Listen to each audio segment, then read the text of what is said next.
once if you have these pretensions about media man and you start collecting, then you sabihin mo yung itong asawa niya, nagkakalat, inaano ng ibang lalaki, then you include the daughter, talagang mamatay ka.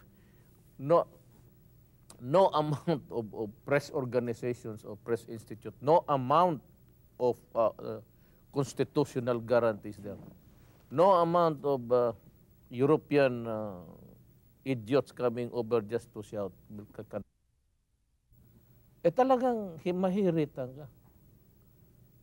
Kung katapos ng election, you continue to attack a certain guy, certain politician, or you want to, yung mga bangko, hingihingan mo na pa, and even asking money from bank managers, uttering, huwag kayong bangko na yan kasi mukhang delikado na hindi naman totoo.